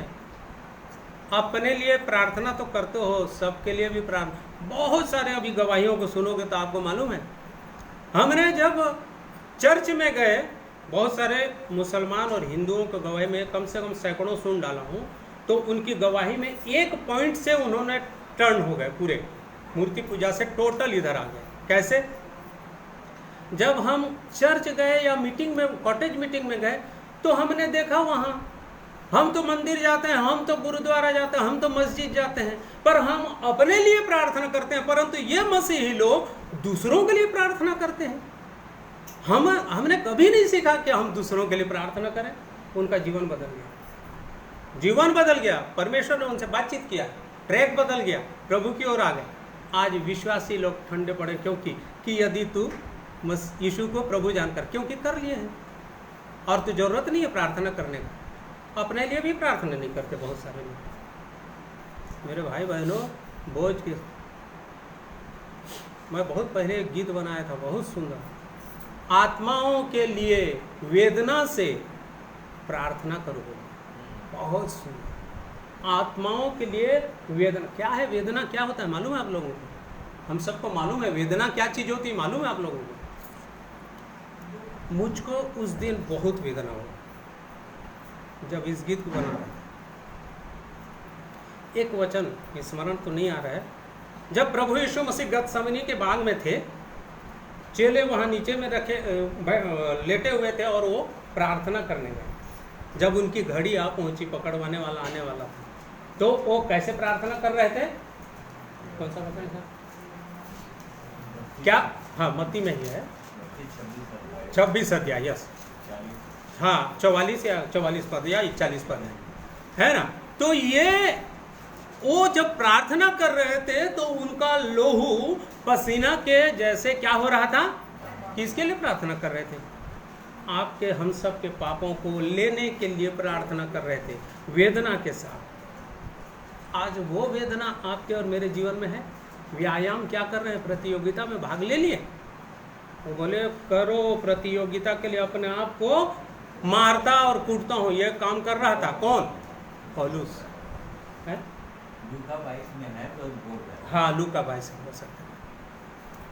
तो परमेश्वर प्रभु यीशु मसीह एक एक वचनों को हमको सिखाया है। वेदना के साथ प्रार्थना करना। एक एथलीट जीतने के लिए कितना परिश्रम, कितना तकलीफ उठाता है। हमको मुकुट पाना है वहाँ का, अनंत जीवन का, स्वर्गीय मुकुट पाना है, बड़े आराम से मिल जाए। मिलेगा? मिल सकता है क्या? बताइए। कभी नहीं। परमेश्वर चाहता है कि हमको प्रतियोगिता में भाग लेना है तो क्या करना पड़ेगा? व्यायाम। घर का केवल घर का काम नहीं, व्यायाम। व्यक्तिगत जीवन में सबके लिए वेदना के साथ प्रार्थना भी करने की आवश्यकता है। कहाँ है वेदना? आज तो एक दूसरे के लिए कई बार उनके लिए मैं तो ऐसी भी गवाही सुना, प्रभु क्षमा करना यदि ऐसा उनके लिए प्रार्थना करने की अगुवाई नहीं मिलती, ऐसे भी गवाही में सुना। प्रभु यीशु मसीह यदि बोलते, अरे पिता क्या लगा है ये सब पापी लोगों के पाप को मैं धो करके क्यों ले जाऊं, तब क्या होता? आप और मैं कहाँ रहते? आज कोई प्रार्थना नहीं कर रहा तो आज सुन लीजिए, आज सक्रिय मार्ग में नहीं है, वेदना नहीं है, बिल्कुल नहीं।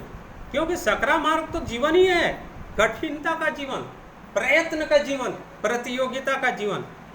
जहाँ 1.5 फुट का मार्ग दे दिया गया है आपको और आप 2.5 फुट के इंसान हो, आप जाना है तो कुछ तो परिश्रम करना पड़ेगा, इधर खरोच आएगा कि नहीं, परंतु अनंत जीवन आगे मिलेगा।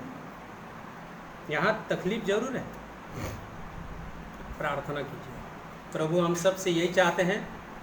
और यहाँ लिखता है परमेश्वर कि इस स्पर्धा में आपको और मुझको आगे बढ़ना है। अगर नहीं बढ़ेंगे, अपने आप को मारो कूटो, मुक्कों से लड़ता हूँ, हवा को नहीं पीटता हूँ, मैं सही दिशा में लड़ता हूँ, अपने जीवन के लिए लड़ता हूँ और मेरे साथ जितने लोग जुड़े हुए हैं उनके लिए भी मैं वेदना के साथ लड़ता हूँ, प्रार्थना करता हूँ। ये कह रहा है प्रभु का दास पौलुस, कुरिन्थियों की कलीसिया को समझा रहा था। आज हमारे लिए वचन है। सकरे मार्ग में है तो अवश्य कर रहे हैं, और यदि चौड़े मार्ग में है देख लीजिए कर रहे हैं कि नहीं कर रहे हैं, आगे जाके क्या मिलने वाला है। प्रभु हम सबको आशीष दे ऐसे ही वचनों के द्वारा से कि वो और भी हम सीखें। क्या शत्रु से लड़ने के लिए संघर्ष कर रहे हैं हम लोग? शत्रु हमारा है, उससे लड़ने के लिए भी संघर्ष करने की आवश्यकता है। बिना संघर्ष किए तो जीत ही नहीं सकते। बलवान जीतेंगे, आप प्रयास कीजिए, नहीं तो एक वचन निकालेगा। यूहन्ना रचित सुसमाचार 18 अध्याय फिर से निकालिएगा।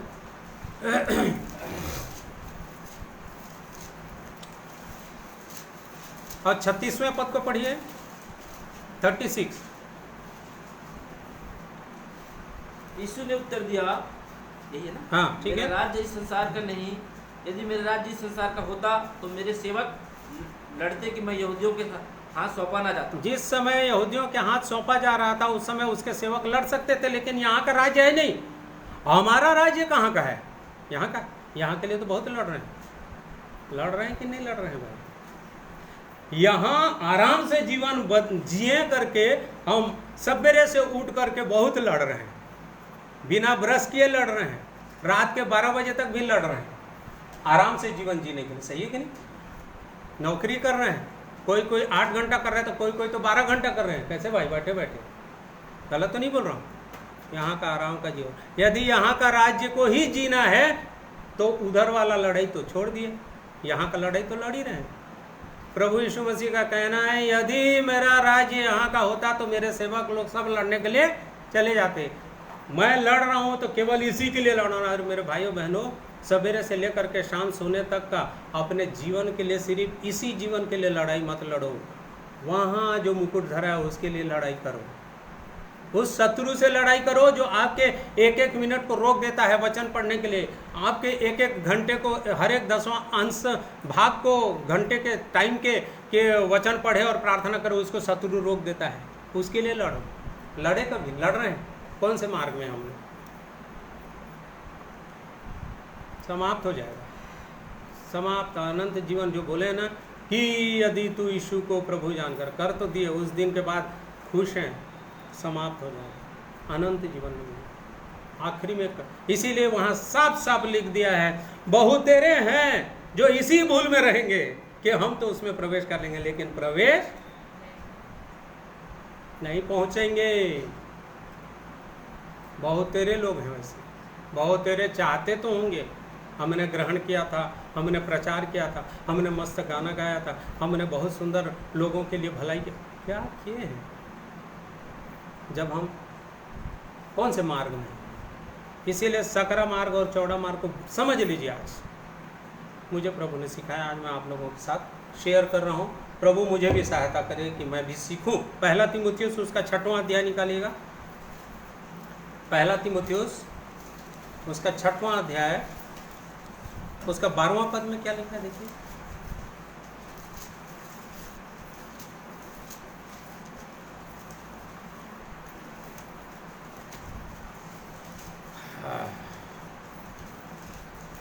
लिखा है, हाँ, विश्वास की अच्छी कुश्ती लड़, हाँ ठीक है, पढ़िए। अनंत जीवन को धर ले जिसके लिए तू बुलाया गया है और बहुत से गवाहों के सामने अच्छा अंगीकार किया था। बस इसी विश्वास को जिस दिन तूने पाया, जिस दिन गवाही दिया कि यदि तू यीशु को प्रभु, उस दिन मैंने किया प्रभु, वो तारीख वो समय मुझको मालूम है, मेरा भी मुझे मालूम है, सबको मालूम है। उस विश्वास की क्या कर, अच्छी लड़ाई लड़, अच्छी कुश्ती लड़, ताकि जीत उस विश्वास में क्या रह, स्थिर रह। ये ना कि आपका विश्वास रूपी जहाज क्या हो जाए, डावाडोल होकर के डूब जाए।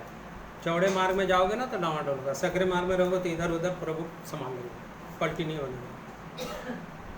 प्रभु सहायता करे। और 4 अध्याय, 2 तीमुथियुस 4 अध्याय निकालिएगा, उसका 7वां पद पढ़ो। देखो उन्होंने क्या गवाही दी। यहाँ बोलता है ये 12 पद में कि जिसके लिए तू बुलाया गया और बहुत से गवाहों के सामने क्या बोला, अच्छा अंगीकार किया। आज यही व्यक्ति वहां क्या कर रहा है, देखिए 4 का मैं अच्छी 7 पद। हाँ, मैं अच्छी कुश्ती लड़ चुका हूँ, मैंने अपनी दौड़ पूरी कर ली है, मैंने विश्वास की रखवाली की है। अपने विश्वास की रखवाली कीजिए, कुश्ती लड़िए। दुष्ट शैतान आपके विश्वास को टोटली डिस्ट्रॉय करने के लिए खड़ा है, खत्म करने के लिए खड़ा है, हर जगह, हर समय, हर पल। वो विश्वास में यदि स्थिर रहना है तो कुश्ती लड़िए, बिना लड़े तो नहीं मिलने वाला। हम लोग सब चीज़ आराम से मिलेगा सोच रहे हैं तो कभी नहीं मिलेगा। ये क्यों लड़ रहा था भाई, ये तीमुथियुस, ये पौलुस क्यों लड़ रहे थे, यहाँ तक कि प्राण देते तक भी क्यों लड़ रहे थे, ऐसे मिल गया उनको। आज हम लोग क्या सोचते हैं, इनका पढ़ लिए, इनका सुन लिए, इनका जान लिए तो हमारा जीवन में क्या हो जाएगा, प्राप्त कर लेंगे। नहीं, इनके ये इसीलिए लिखा गया है कि इसको आप और मैं यत्न से माने और अपने जीवन में ग्रहण करें। अपने विश्वास की कुश्ती नहीं लड़ेंगे तो कोई दूसरा आके मेरे विश्वास की कुश्ती लड़ेगा, कभी नहीं। भारत के लिए भारत का खिलाड़ी लड़ने जाएगा ना कि बाहर देश का लड़ेगा। मेरे लिए मैं अपनी लड़ाई लड़ूंगा, मेरे विश्वास को बचाने के लिए, दूसरे नहीं लड़ेंगे। और इसीलिए प्रभु चाहते हैं कि ये शत्रु से लड़ने के लिए, संघर्ष करने के लिए आपको अपनी विश्वास की लड़ाई, कुश्ती लड़ना है। देह की अर्थात कलीसिया की, देह की अर्थात कलीसिया की कमी घटी और क्लेश के लिए दुख उठाते हैं क्या? ये भी है सक्र मार्ग का जीवन। कोई दुख नहीं, नरेश भाई कहाँ चले गए, कब बीमार हुए, कब मर गए, किसी को है दुख? चार्ल्स भाई अभी कहाँ पर हैं, कैसे हैं, कोई कोई पूछ लेते हैं सब लोग। अर्थात क्या हुआ, सोच के देखिए इसको। अर्थात क्या हुआ, आपका पूरा बॉडी है, देह है, आपका पूरा बॉडी है, कुछ अंग काम कर रहा है और कुछ अंग काम नहीं कर रहा है, तो क्या बोलते हो, क्या क्या बोलते हैं? बोलिए बोलिए जोर से। लकवा मार गया। क्या यह परिस्थिति होना चाहिए परमेश्वर के देह, प्रभु यीशु मसीह के देह का होना चाहिए क्या, बताइए?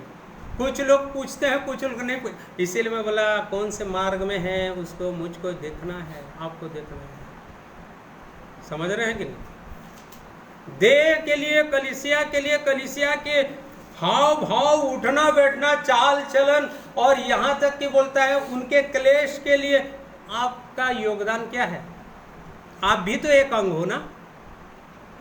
हो सकता है पैर हो सकता है हाथ हो सकता है आप ये ठोड़ी हो सकता है मुंह हो सकता है आँख हो। क्या आप वो अंग आपका, वो आप जहाँ जुड़े हो वो अंग काम कर रहा है कि नहीं उस देह का?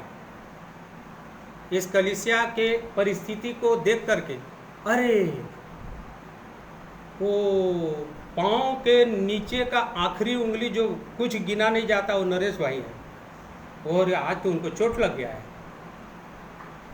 कभी दर्द हुआ? प्रार्थना कीजिए, ये परमेश्वर का वचन है, मैं अपने मन से नहीं बोल रहा हूँ, यहाँ लिखा है।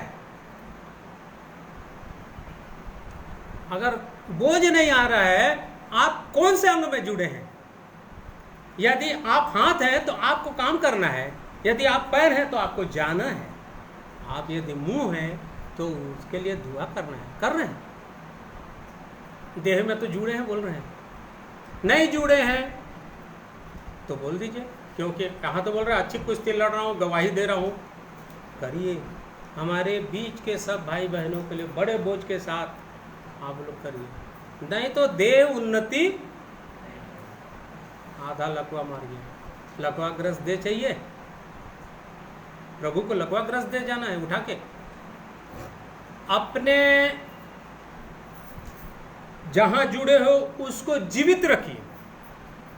आप कौन से ये उंगली हो तो ये उंगली को जीवित रखिए। आप, ये आपका कर्तव्य है कि आप अपना जीवित हो तो ये उंगली वहां जीवित है प्रभु के देह में। और उसके बाद ये उंगली यदि जीवित है, मैं गलत तो उंगली तो नहीं पकड़ लिया, तब प्रभु यीशु मसीह आएंगे। यही उंगली में पहनाते हैं क्या?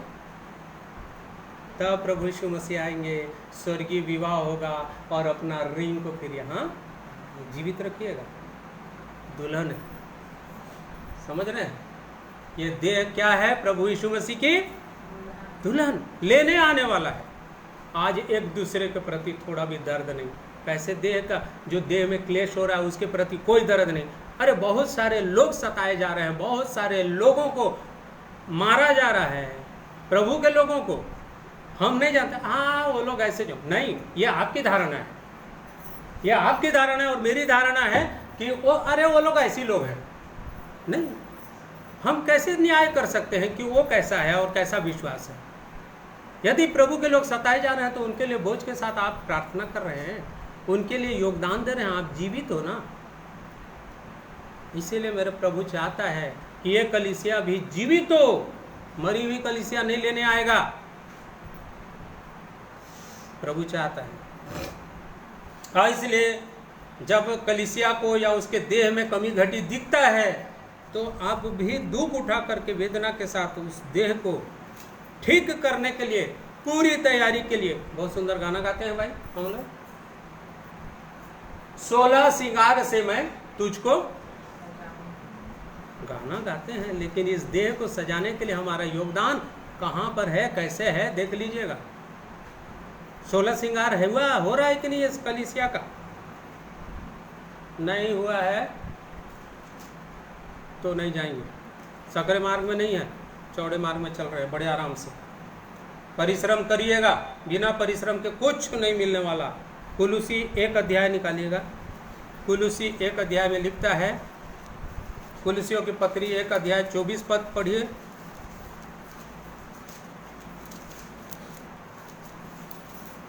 अब मैं उन दुखों के कारण आनंद करता हूँ जो तुम्हारे लिए उठाता हूँ, और मसीह के क्लेशों की घटी उसके देह के लिए अर्थात कलीसियाओं के लिए अपने शरीर में पूरी करता हूँ। जो तुम्हारे लिए उठाता हूँ और मसीह के क्लेशों की घटी उसकी देह के लिए अर्थात कलीसिया के लिए अपने शरीर में पूरी करता हूँ। मैं अपने शरीर में वो दुख उठाना चाहता हूँ जो देह को हुई है, जो देह में क्लेश है, उस क्लेश को मैं अपने देह में उठा। कितने लोग उठा रहे हैं और सोचते हैं कि मुझको कोई क्लेश ही नहीं है तो कैसे उठाएंगे। 29 पद को पढ़िए क्या लिखता देखो।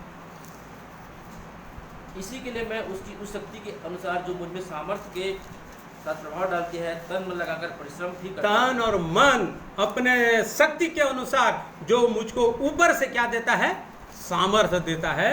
मैं परिश्रम करता हूं ताकि ये कलीसिया, ये देह कमजोर ना हो, अपवित्र ना हो, इसमें झुर्री ना हो, इसमें दाग ना हो, परंतु क्या हो, पवित्र हो, जीवित हो और सुंदर श्रृंगार से सुसज्जित हो, ताकि प्रभु जो उसका पति है, उसका पुरुष है, वो आकर के इस देह को क्या करके ले जाए, उठा करके ले जाए अपने पास। ये है सकरे मार्ग का जीवन। अगर नहीं चलेंगे तो नहीं मिलेगा। फिर एक वचन निकालेंगे, लूका रचित सुसमाचार को जब हम पढ़ रहे थे तो वहाँ एक वचन बहुत सुंदर लिखा हुआ है 24 में। एक लाइन को जल्दी थोड़ा बहुत देर हो जाता है, मैं बोलता हूँ शायद जल्दी हो जाता है, देरी हो जाता है। 13:24 हाँ। सकेत द्वार से प्रवेश करने का यत्न करो, क्योंकि मैं तुमसे कहता हूँ कि बहुत से प्रवेश करना चाहेंगे और ना कर सकते। बहुत से करना चाहेंगे परंतु प्रवेश करने ना पाएंगे। उनके लिए आपको और मेरे को क्या करना है तो एक काम करिए। कैसे करिए? लूका 22 अध्याय निकालिए। लूका 22 अध्याय, जल्दी से 44 पढ़िए। 44।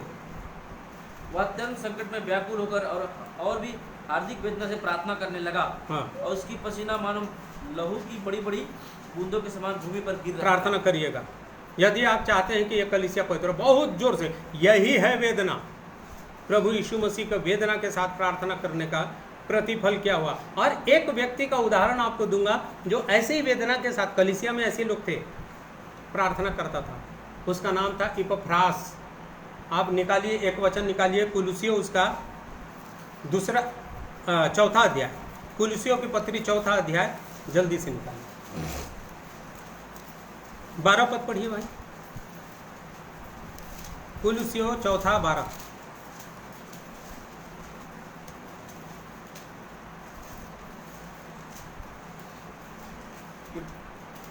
इपफ्रास ने, इपफ्रास जो तुम में से है और मसीह यीशु का दास है, तुम्हें नमस्कार कहता है और सदा तुम्हारे लिए प्रार्थनाओं में प्रयत्न करता है कि ताकि तुम सिद्ध होकर पूर्ण विश्वास के साथ परमेश्वर की इच्छा पर स्थिर रहो। किसमें से था ये इपफ्रास? किसमें से था? जो तुम में से है। एक मनुष्य था, वो भी एक कलीसिया का अंग था, वो प्रार्थना करता था कलीसिया के भाई और बहनों के लिए। आज हमारे बीच में भी ऐसा होना, वो प्रार्थना करता था, इतना प्रार्थना परिश्रम किया कि यहाँ के लोग क्या हो जाएं, विश्वास में सिद्ध हो जाएं। देखिए उसके बारे में लिखा है 1 अध्याय का, यही कुलुसी का 1 अध्याय का 7वां पद पढ़िए, क्या लिखा है देखिए। वही इपफ्रास 7 पद। उसी की शिक्षा तुमने हमारे प्रिय सहकर्मी इपफ्रास से पाई। किसकी शिक्षा? परमेश्वर के सत्य वचन की शिक्षा आपने पाई। किससे पाई? इपफ्रास से पाई। कुलुसी के कलीसिया वाले यहाँ किससे पाए? भाई चाल से पाए, भाई बड़े पटेल से पाए, और भी प्रभु के दास भक्तों से पाए। आपने पाया। फिर क्या लिखा है? जो हमारे लिए मसीह का विश्वास योग्य सेवक है। हाँ, ये विश्वास योग्य सेवक परमेश्वर के वचनों को आपके पास लाते हैं और ये बताते जो हैं, ये करने के लिए बताते हैं, ये न कि आराम से सुन करके चले जाने के लिए बताते। इपफ्रास खुद स्वयं प्रार्थना करता था, ऐसा दास था वो परमेश्वर का, प्रभु का। कलीसिया के एक एक लोगों के लिए वेदनाओं के साथ वो भी प्रार्थना करता था। 12 पद में लिखा है, प्रार्थनाओं में प्रयत्न करता था, यत्न करता था, परिश्रम करता था। ऐसे ही प्रार्थना करता था जैसे प्रभु यीशु मसीह करते थे। तब तो कुलुसी के कलीसिया वाले लोग बहुत सुंदर जीवन को आगे पाए। आज आपकी और मेरी बारी है, हमको कैसे प्रार्थना करना है इसके विषय में आप और मैं सजग रहें। नहीं तो हम चौड़े मार्ग में, और चौड़े मार्ग में बहुत जल्दी मैं 2-4 पॉइंट को बताऊंगा। आप देखिए कि इस मार्ग में मैं हूँ या नहीं, कि इस मार्ग में हूँ। अभी जो मैं बताने वाला हूँ, चौड़ा फाटक और चौड़ा मार्ग का जीवन, इस प्रकार इस मार्ग के लोग तो उद्धार नहीं पा सकेंगे। साफ अभी पढ़ रहे थे हम लोग, और प्रवेश नहीं करने पाएंगे लिखा है। ये तो उद्धार भी नहीं पाएंगे, अर्थात प्रवेश कर, बहुत लोग चाहेंगे लेकिन प्रवेश नहीं कर पाएंगे लिखा है साफ। अर्थात ये भविष्यवाणी पूरी नहीं हुई है। कारण, पहला कारण बता रहा हूँ। कारण देख लीजिए क्यों नहीं करने पाएंगे। वे गलत तरीके से, सरल तरीके से खोजते हैं उद्धार को, परमेश्वर को, प्रभु यीशु मसीह को, उसकी योजना को। कैसे खोजते हैं? गलत तरीके से और सरल तरीके से। कभी संघर्ष भी करना नहीं चाहते। तो कहाँ से मिलेगा भाई? और गलत तरीका और गलत तरीका और सरल तरीका क्या है, वही बता रहा था मैं। रोमी 9:10 अध्याय का 9 कि यदि तू यीशु को प्रभु जानकर अंगीकार करे, यहाँ तक तो ठीक है, बस हो गया, हमने कर लिया। ये गलत तरीका है। ये करना जरूरी है, लेकिन इसके बाद जो करना है वो नहीं करते। यहीं तक सीमित हो जाना ही गलत तरीका है। समझ रहे हैं? और सरल तरीका, हाँ हमने यीशु को ग्रहण कर लिया, हमारा नया जन्म हो गया। अच्छा, कैसे हुआ? ओ वचन में लिखा है ना, सत्य के वचन के द्वारा से नया जन्म। हाँ ठीक। उसके बाद क्या है? उसके बाद क्या? आपने प्रयत्न किया, परिश्रम किया। खेत में भी फल पाने के लिए आपको जोतना, कोड़ना, गोबर डालना, खातू डालना, सब करना पड़ता, पानी डालना पड़ता है। आप अपने विषय में क्या विचार किए? गलत तरीका, सरल तरीका अपनाते हैं ताकि मस्त फल आए। वाह, नहीं मिलेगा, कभी नहीं प्रवेश कर पाएंगे। कौन से मार्ग में है ये लोग? चौड़ा फाटक से घुस गए। ध्यान दीजिएगा, और दूसरा है वे गलत समय पर खोजते हैं। अरे ये कैसे होता है? हाँ, गलत समय पर भी खोजते हैं जब द्वार बंद हो जाता है। जब द्वार बंद हो जाता है। मत्ती 7 अध्याय पढ़िए।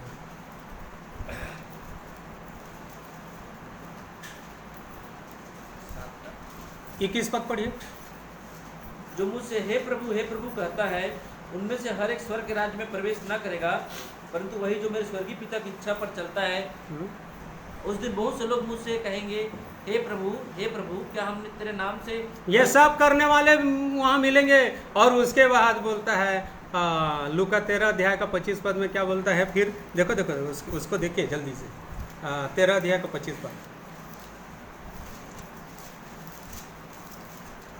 बहुत सारे लोग बोलेंगे, हे प्रभु हमने तेरे नाम से ये किया वो किया, हमने तो तेरे साथ भोजन भी किया। बोलेंगे जब घर का स्वामी नहीं ना, हाँ, जब घर का स्वामी उठकर द्वार बंद कर चुका हो, हाँ, और तुम बाहर खड़े हुए द्वार खटखटाकर कहने लगो, हे प्रभु हमारे लिए द्वार खोल दे। बस द्वार बंद हो गया तब चिल्लाने लग जाएंगे, हमने तो तेरे साथ है, तेरे लिए ये किया। हम तो 10 कुंवारियों में से 5 कुंवारियां, 10 कुंवारियां सच में कुंवारी थी, पवित्र थी। पवित्र आत्मा का जीवन, परिश्रम का जीवन, संघर्ष का जीवन नहीं था। इसीलिए 5 कुंवारी अंदर और 5 कुंवारी बाहर, द्वार बंद। ऐसे समय में हे प्रभु खोलेगा। वहां क्या बोला? द्वार बंद हो गया। ऐसे जीवन जी रहे हैं तो चौड़े मार्ग में बंद हो जाएगा। गलत समय में नहीं खोजिएगा। गलत समय जहां खोजोगे द्वार बंद। फिर वे गलत स्थान में खोजते हैं जहां वह खड़ा नहीं है। प्रभु यीशु मसीह कहाँ खड़ा है? ये क्या लिखा है? फिर से उसको पढ़िए। लूका 13 अध्याय का 25 पद को फिर पढ़िए। जब घर का स्वामी उठकर द्वार बंद कर चुका हो, बंद कर चुका, और तुम बाहर खड़े हुए द्वार खटखटाकर कहने लगो। वो बाहर खड़ा है, वो सब बाहर खड़े हैं और ये प्रभु यीशु मसीह कहाँ है? अंदर है। स्वामी अंदर है। अब हे प्रभु हमारे लिए द्वार खोल दो, और उत्तर दे, मैं तुम्हें नहीं उत्तर दे, मैं तुम्हें नहीं जानता, तुम कहाँ के हो? आप कहाँ पर खड़े हो? बाहर। वो कहाँ खड़ा है? समझ में आ रहा है? गलत स्थान में आप खड़े हो। अभी भी बाहर हो तो अंदर आ जाओ, अभी भी चौड़े में हो तो सकरे में आ जाओ। अपने आप को जांच रहे हैं, मैं अपने आप को जांच रहा हूँ। प्रभु सहायता करें। प्रभु यीशु मसीह कहता है कि तुम गलत स्थान में, एक वचन को पढ़ लो तो समझ में आ जाएगा। और प्रकाशित वाक्य 3:20 सब जानते हैं। देख मैं द्वार पर खड़ा रहता हूँ, जो कोई मेरा आवाज सुनेगा उसके साथ मैं भोजन करूंगा। मैं अंदर आऊंगा और उसके साथ भोजन करूंगा। वो अंदर आता है, अंदर रहता है। आपके अंदर रहे कि नहीं चेक कीजिए। बाहर रहेंगे, बाहर रहेगा वो, या वो अंदर है और आप बाहर है, गलत। आपके साथ है कि नहीं, गलत स्थान चूज करते हैं हम लोग। इसीलिए वे गलत निवेदन से खोजते हैं। बहुत सारे लोग गलत प्रार्थना भी करते हैं, गलत निवेदन भी करते हैं। हमने तुझे प्रसन्न किया प्रभु, हम तो तेरे लिए बहुत सारा काम किए प्रभु। अभी पढ़ रहे थे ना मत्ती रचित 7 का 21, हमने तेरे साथ ये किया, तेरे लिए ये किया, मैं तुम्हें नहीं जानता। यहाँ लिखा है लूका 13 के 26 में लिखा है कि गलत तरीके से निवेदन करके खोजते हैं। 13 के 26, लूका 13 के 26 में इस प्रकार लिखा हुआ है कि हाँ, हमने तेरे सामने खाया पिया और तूने हमारे बाजारों में उपदेश किया। हाँ वो कहेगा, परंतु वो कहेगा मैं तुमसे कहता हूँ मैं नहीं जानता तुम कहाँ से हो। और क्या बोलता है उनको? एक दुकान करने वालों तुम सब मुझसे दूर हो। वाह, अब उसके बाद उसका प्रतिफल देख लेना। वहाँ जाओ, वहाँ क्या होगा? रोना और कुकर्म करने वाले हो जाएंगे। देख लीजिएगा। हम ये कर रहे हैं कि मैंने तो बहुत सारे प्रचार किया, मैंने तो बहुत सारे गाँव में गया, गीत गाया, मैंने तो, अरे भाई आप सकरे मार्ग में का जीवन जिए कि नहीं? बहुत बार मैं सुन रहा था सकरा मार्ग, चौड़ा मार्ग। प्रभु से मांगा, प्रभु मुझको बताइए कि कैसे जीवन होना चाहिए सकरे मार्ग का, चौड़े मार्ग का। प्रभु ये वचनों के द्वारा से और भी आशीषित किए। और यदि गलत निवेदन कर रहे हैं, हमने तो तेरे साथ ये किया प्रभु, गलत निवेदन है, ये गलत तरीका अपनाएंगे हमने तो तुझको प्रसन्न किया, तो बोलेगा मैं तुमको नहीं जानता, तुम चले जाओ। प्रभु सहायता करे। और एक पॉइंट बता रहे हैं, वे मुंह द्वारा खोजते हैं परंतु उनका हृदय मुझसे बहुत दूर, कोसों दूर रहता है। यशायाह 29 अध्याय 13 पद को निकालिए एक जन, और एक मत्ती रचित सुसमाचार 15 का 8 निकालिए लाली। प्रभु ने कहा, ये लोग जो मुंह से मेरा आदर करते हुए समीप आते परंतु अपना मन मुझसे दूर रखते हैं। मुंह से आदर करते हुए समीप तो आते हैं लेकिन उनका मन, उनका हृदय मुझसे दूर रहता है।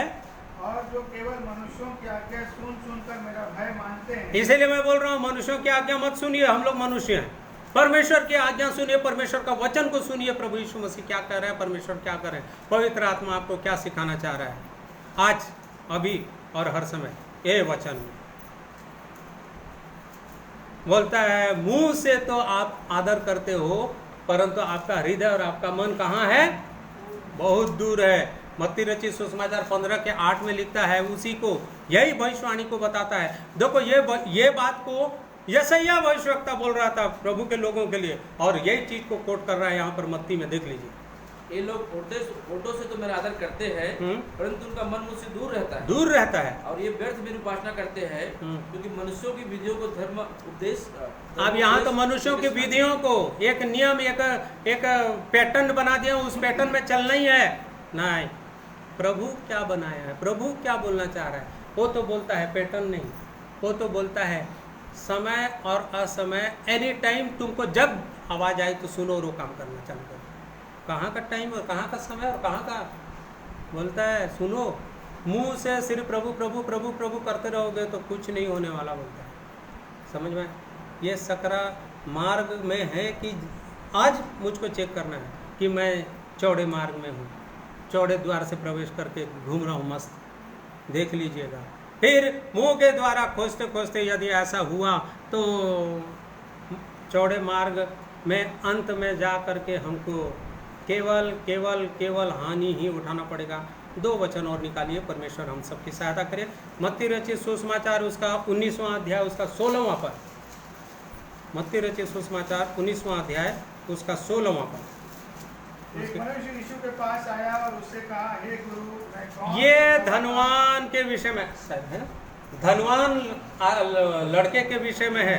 ध्यान दीजिएगा क्या बोल रहा है, देखिए, और क्या क्या करता था, कौन से मार्ग में था, देख लीजिए। चलिए। हे गुरु, मैं कौन सा भला काम करूं कि अनंत जीवन पाऊं? उसने उससे कहा, तुम मुझसे भलाई के विषय में क्यों पूछता है? भला तो एक ही है, पर यदि तू जीवन में प्रवेश करना चाहता है तो आज्ञाओं को माना कर। उसने उससे कहा, कौन सी आज्ञाएं? यीशु ने कहा, यह कि हत्या न करना, व्यभिचार न करना, चोरी न करना, झूठी गवाही न देना, अपने पिता अपनी माता का आदर करना, अपने पड़ोसी से अपने समान प्रेम रखना। उस जवान ने क्या कहा? उस जवान ने उसे कहा, इन सब को तो मैंने माना है। सकरे मार्ग में हूँ प्रभु। तू क्या बोल रहा है? मैं तो सकरे मार्ग में हूँ। आज बहुत सारे लोग घमंड मत करो, देख लो ये सब चीजें हैं तो गड़बड़ हो जाएगा। फिर क्या बोला प्रभु यीशु मसीह? अब मुझ में किस बात की घटी है? यीशु ने उससे कहा, यदि तू सिद्ध होना चाहता है, अब सिद्ध होना चाहता है तो एक काम कर, तो जा अपना माल बेचकर कंगालों को दे और तुझे स्वर्ग में धन मिलेगा, और आकर मेरे पीछे बोले। आगे। परंतु वह जवान यह बात सुनकर उदास होकर चला गया क्योंकि वह बहुत धनी था। धन बांट दे, जाके कंगालों को सुना। कहाँ है? सब आज्ञा मानता हूँ प्रभु, तूने जितना बोला सबको कड़ाई से मानता हूँ। पड़ोसी से प्रेम करता हूँ, हत्या नहीं करता हूँ, माता पिता का आदर मानता हूँ, झूठी गवाही नहीं देता हूँ, व्यभिचार नहीं करता हूँ, सब चीज मानता हूँ प्रभु। कितना घमंड, कितना एकदम फूल गया होगा। हाँ प्रभु सब मानता हूँ। देखे प्रभु यीशु मसीह से, अच्छा एक काम कर, तेरे धन का अंदर में जो घमंड है ना, बहुत पैसा मिलता है तेरे को, बहुत धन संपत्ति, कंगालों को बांट करके क्या कर दे, बेच करके बांट दे। क्या हुआ? एक ही के कारण रुक जाएगा सकरे मार्ग में चलने वाला व्यक्ति भी, सीधा सीधा बोलता है। और दूसरा, इसलिए प्रभु सहायता करे कि जितना हो सके आप एक दूसरे के साथ अपने वचनों को बांटिए, अपने शेयरिंग कीजिएगा। जो हो सकता है आपके साथ सामर्थ्य जितना परमेश्वर दिया है जरूर करिए, नहीं तो इस एक के कारण आप रुक जाएंगे। ये धनवान व्यक्ति आया था, सब चीज़ जानता था, सब मानता था, पर सकरे मार्ग में चलते हुए भी वो आगे जा करके दुखित हो गया और अरे बाप रे, यहाँ नहीं चल सकता प्रभु, मैं निकलता हूँ। सीधे चौगड्ढे से कहाँ निकल गया? चौड़े मार्ग में। जीवन में जाएगा? नहीं गया। उसके बाद क्या लिखता है? एक वचन और उसके बाद खत्म। मत्ती रचित सुसमाचार 25वां अध्याय उसका 44। तब वे उत्तर देंगे, हे प्रभु, हमने तुझे कब भूखा या प्यासा या परदेसी या नंगा या बीमार या बंदीगृह में देखा और तेरी सेवा टहल ना की? प्रभु यीशु मसीह ने कहा था तुमने, हाँ, तब हम उत्तर देगा, मैं तुमसे सच कहता हूँ कि तुमने जो इन छोटे में से छोटे के साथ नहीं किया, वो मेरे साथ भी नहीं किया। यदि आपके साथ ऐसे लोग हैं और उनके साथ आप ऐसा व्यवहार नहीं है आपका, तो यहाँ आप कहाँ पर हैं उसको खड़े होकर के देख लीजिए। परमेश्वर का वचन कह रहा है, मैं नहीं कह रहा। यदि परमेश्वर का वचन आगाह कर रहा है इन वचनों के द्वारा से, तो समझ जाइएगा कहीं गलती से सब चीज़ होने के बावजूद न तो मैं झूठ बोलता हूँ, न हत्या करता हूँ, न पर व्यभिचार करता हूँ, न मैं चोरी करता हूँ, और न मैं कभी किसी से ईर्ष्या करता हूँ, न झगड़ा करता हूँ, और न मैं कोई गलत काम करता हूँ जो मरकुस 7 अध्याय के 20 पद से लिखा है, वो सब मेरे अंदर नहीं है। परंतु प्रभु यीशु मसीह की यही आज्ञा, जा तू अपने पास जितना रखा है वो सब बांट दे कंगालों। बांट दे मतलब आप घर बेच करके बांटो नहीं बोल रहा है, आपके सामर्थ्य के अनुसार किसके साथ तुमने भलाई की। यदि तुमने इस छोटे से छोटे में के साथ एक के साथ भलाई नहीं की, तो तुम मेरे साथ भी भलाई नहीं की। अभी कौन से मार्ग में है? जा रहा है चौड़े मार्ग में। ध्यान देना, ये परमेश्वर का जीवन। इसीलिए अपने आप को मारता कूटता हूं, मैं तुम्हारे ऊपर बोझ नहीं बना, बोलता है पौलुस। किसी कलीसिया के ऊपर मैं बोझ नहीं बना, मैं खुद कमाता हूँ, मैं खुद परिश्रम करके अपनी जीविका करके अपने लिए अर्न करता हूँ और मैं अपना जीवन जीता हूँ। आज यदि हमारे पास बहुत है ना, तो उसमें भी हमको सावधान रहने की आवश्यकता है, सावधानी से अपने मार्ग में चलने की आवश्यकता है। बहुत है तो बहुत संसार में फैल गए, संसार तरफ घुस गए, सावधान रहिएगा। कौन से मार्ग में आज मैं जा रहा हूँ, इसको चेक करने की आवश्यकता है। प्रभु हम सबको आशीष दे, ताकि हम समझ सकें कि आज के दिन मैं सकरे मार्ग में हूँ, सकरे फाटक से प्रवेश किया हूँ और सकरे मार्ग में चल रहा हूँ कि नहीं, जो अनंत जीवन को पहुँचाता है, या मैं चौड़े फाटक से प्रवेश करके चौड़े मार्ग में चल रहा हूँ जो अनंत विनाश में जा रहा है। मुझको चेक करना है, मैं अपने आप को चेक करना, आप सब भी प्रभु के वचन के द्वारा से चेक करिए। प्रभु हम सबको आशीष दिए। आइए अंत में एक तो प्रभु की महिमा के गीत को सुनेंगे।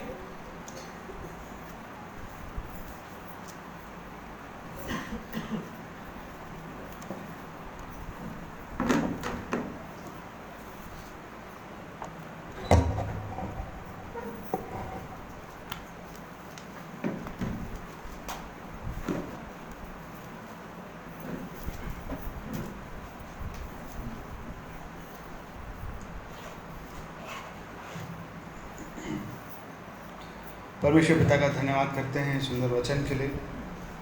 और सचमुच में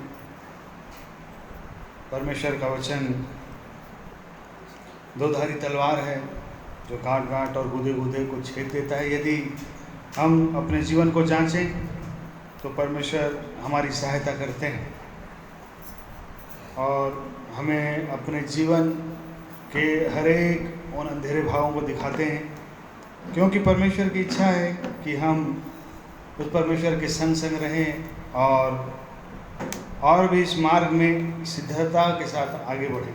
कई गीत को सुनेंगे, सुंदर गीत है।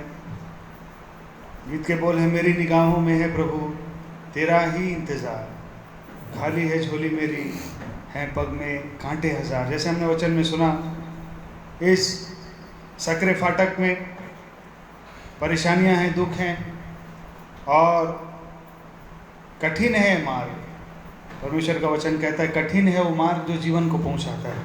ये मार्ग सरल नहीं है, परंतु अंत में जो फल है, वो जो प्रतिफल है वो सुंदर है और अनंत के लिए।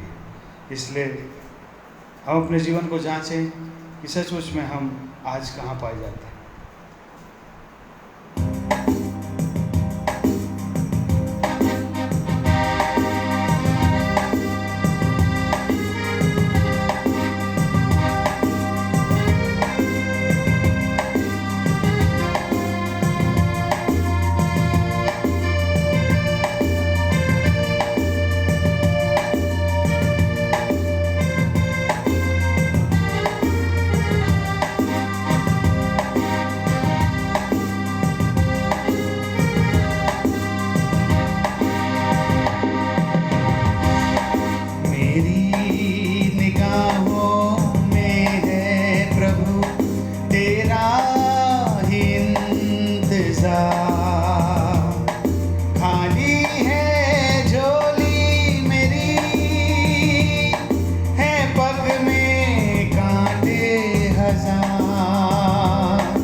परमेश्वर पिता का धन्यवाद देता हूँ इस गीत के लिए।